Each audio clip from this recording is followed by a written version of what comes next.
नमस्कार। मैं राजा भारत की आत्मा हूं। मुझसे ही आपके देश का नाम पड़ा भारत। मैंने इतिहास की बहुत सारी घटनाएं अपने अंतःकरण में समाये रखी हैं। ये आपको अपने गौरवशाली इतिहास और तुम्हारे शूरवीरों के साहसिक कार्यों से अवगत कराएंगी।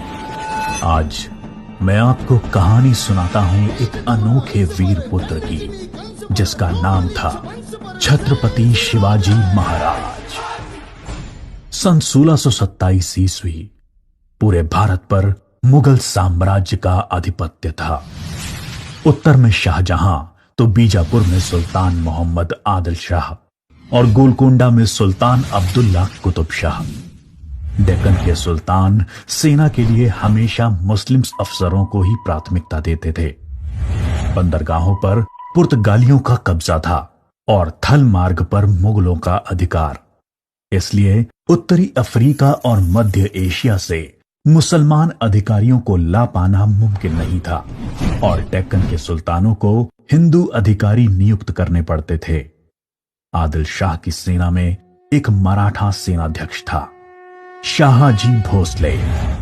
शाहजी सेना में उच्च पद पर आसीन था। सन 1630 में महाराष्ट्र में जुन्नर के समीप शिवनेरी के किले में उनके और जीजाबाई के यहां एक पुत्र का जन्म हुआ। स्थानीय देवी शिवाय के नाम पर पुत्र का नामकरण हुआ, जो आगे चलकर छत्रपति शिवाजी महाराज के नाम से विश्व विख्यात हुए। शिवाजी के पिता काफी समय घर से दूर रहे थे, इसलिए बचपन में उनकी देखरेख माता जीजाबाई और गुरु दादोजी कोंडेव ने की। दादोजी ने उन्हें युद्ध कौशल और नीति शास्त्र सिखाया, तो जीजा माता ने हिंदू धार्मिक कथाएं। जब दादोजी का सन 1647 में निधन हुआ, तब उनका यह मानना था कि शिवाजी अपने पिता की ही तरह आदिल शाह की सेना में उच्च पद पर आसीन होंगे, लेकिन विधि को कुछ और ही मंजूर था। सन 1646 के समय भारत में किसी हिंदू शासक का अपना स्वतंत्र राज्य स्थापित कर पाने के लिए इन तीन परिस्थितियों का पूरा होना जरूरी था। एक, कि वो शक्तिशाली साम्राज्यों के केंद्र से दूर हों, जमीन खेती के लिए अनुपयोगी हो और जंगलों से घिरा हुआ हो, ताकि छापामार युद्ध या गुरिल्ला वॉरफेयर करा जा सके।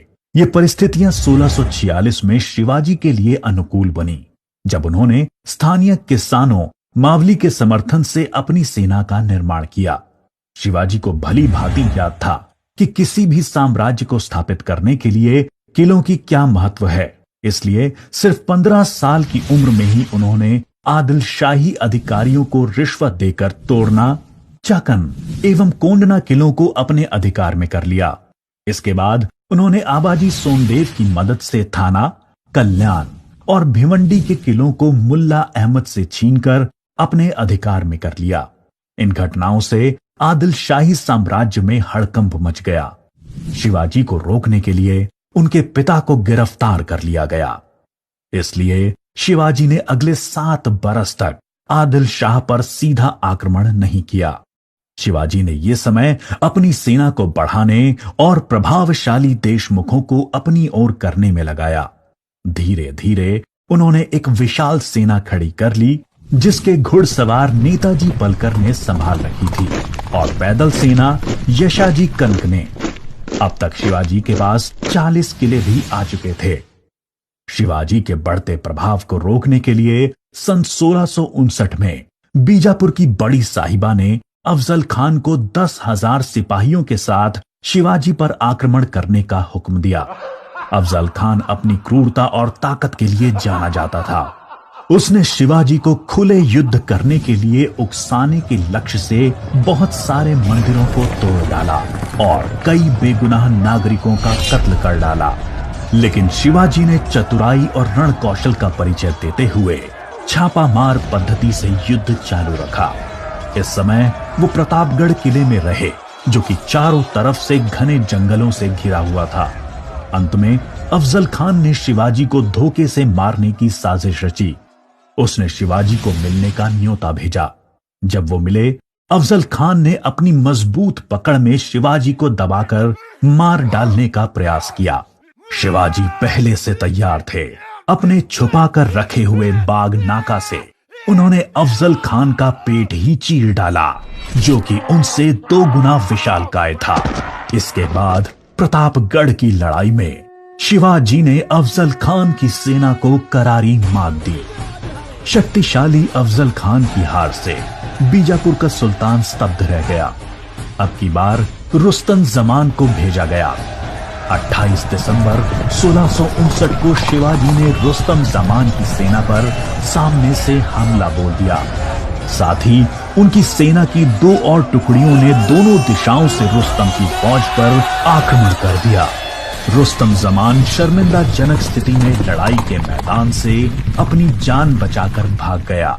सन 1660 में आदिल शाह ने अपने सेनापति सिद्दी जौहर को शिवाजी पर हमला करने के लिए भेजा। शिवाजी पन्हाला किले में थे और सिद्दी जौहर की सेना ने किले को चारों ओर से घेर लिया। शिवाजी ने सिद्दी जौहर को मिलने का न्योता दिया और जब वो मिले, आदिल शाह को संदेश भिजवा दिया कि सिद्दी जौहर उनसे गद्दारी कर रहा है। इससे आदिल शाह और सिद्दी जौहर के बीच लड़ाई छिड़ गई, जिसका फायदा उठाकर शिवाजी एक रात अपने 5000 सिपाहियों के साथ पन्हाला किले से बाहर निकल आए। बाजी प्रभु देशपांडे ने न सिर्फ सिपाहियों के साथ दुश्मन सेना को उलझाए रखा, जिसकी वजह से शिवाजी सकुशल विशालगढ़ पहुंच गए। इस लड़ाई में बाजी प्रभु देशपांडे को अपने प्राणों से हाथ धोना पड़ा।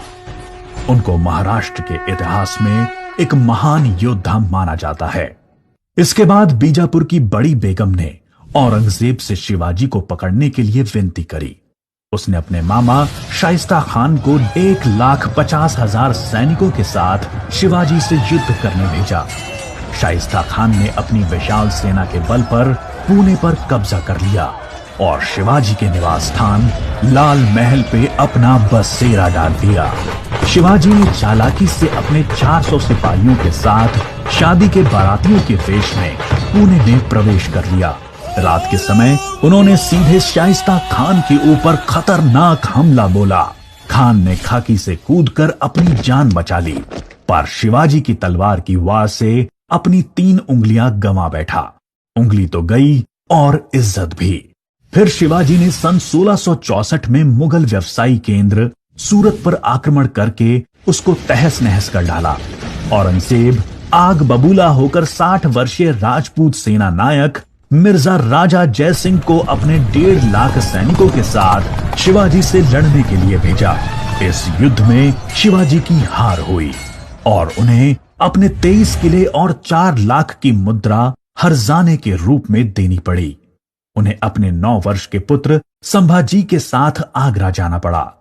शिवाजी को नियंत्रित रखने के लिए पहले यह तय हुआ कि उन्हें मुगल दरबार में कोई पद दिया जाए, लेकिन औरंगजेब ने उसको बदलकर शिवाजी को घर में कैद करने का आदेश दे दिया। औरंगजेब नहीं जानता था कि यह गलती बहुत महंगी पड़ेगी। शिवाजी ने बीमारी का बहाना बनाया और अपने स्वास्थ्य को ठीक करने के आशीर्वाद के लिए साधु संतों और फकीरों को रोजाना मिठाई और उपहार भेजने की इच्छा जताई। एक दिन वो खुद श्रमिक के भेष में सामान के डब्बे में संभाजी को छुपाकर बाहर निकल आए। वो मथुरा, काशी, गया, पुरी के बाद गोलकोंडा और बीजापुर होते हुए रायगढ़ पहुंच गए। 1670 तक शिवाजी ने कई लड़ाइयां लड़ते हुए 4 महीनों के भीतर अपने राज्य का बड़ा हिस्सा मुगलों से स्वतंत्र करा लिया। सन 1671 से 1674 तक औरंगजेब ने भरसक प्रयास किया शिवाजी को अपने अधीन करने का, लेकिन वो बुरी तरह से असफल हुआ। उसने अपने उत्तम योद्धाओं जैसे दाऊद खान और मोहब्बत खान को शिवाजी से लड़ने भेजा, लेकिन सबको मुंह की खानी पड़ी। इसके साथ ही सन 1672 में अली आदिल शाह की मृत्यु हो गई और बीजापुर सल्तनत की स्थिति में चला गया। आखिर वो दिन आया जब गगा भट्ट ने 6 जून 1664 को पूरे उत्सवनुमा वातावरण में हिंदू परंपराओं के साथ शिवाजी का राज्याभिषेक किया। वो मराठा के राजा बने और कई सदियों के अंतराल के बाद हिंदू रीतियों, तिलक, जनेऊ और वेदों के उच्चारण के बीच किसी राजा का राज्याभिषेक संपन्न हुआ।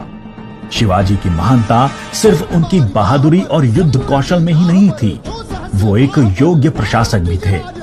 उन्होंने धर्म के आधार पर कभी किसी के साथ पक्षपात नहीं किया। उनके कई अधिकारी, यहाँ तक कि उनके व्यक्तिगत अंगरक्षकों में कुछ मुसलमान भी थे। उन्होंने कभी किसी भी नारी का निरादर नहीं किया, यहाँ तक कि युद्ध में हारे हुए दुश्मनों की स्त्रियों को भी सम्मान सहित वापस भेज देते थे। गुरिल्ला युद्ध, किलों का उपयोग और नवसेना का निर्माण भारत में पहली बार शिवाजी ने ही करा। उन्होंने 4 किलों तथा 2000 सैनिकों से शुरुआत की थी और उनकी मृत्यु के समय तक ये गिनती 300 किलो एवं 1 लाख सैनिकों की हो गई थी। मार्च 1680 में शिवाजी का स्वास्थ्य खराब हो गया। तेज बुखार और पेचिस के चलते 5 अप्रैल 1680 को 52 साल की छोटी सी उम्र में इनका स्वर्गवास हो गया। औरंगजेब ने सोचा कि शिवाजी की मृत्यु के बाद मराठा राज्य खत्म हो जाएगा, लेकिन ऐसा हुआ नहीं। पहले उनके पुत्र संभाजी ने और उसके बाद छत्रपति राजा राम ने मराठा शासन की बागडोर संभाली। औरंगजेब को करीब 25 सालों तक मराठाओं के साथ युद्ध लड़ना पड़ा, जिसकी वजह से वो अपनी मृत्यु के समय तक पूरी तरह से बर्बाद हो चुका था। शिवाजी ने जो मराठा राज्य की नींव रखी, वो आगे चलकर कर्नाटक से लेकर अटॉक पाकिस्तान तक फैल गई। शिवाजी जैसे मनुष्य कभी मरते नहीं, लेकिन लोगों के हृदय में अपने महान कार्यों, साहस और बलिदानों की वजह से हमेशा अमर रहते हैं।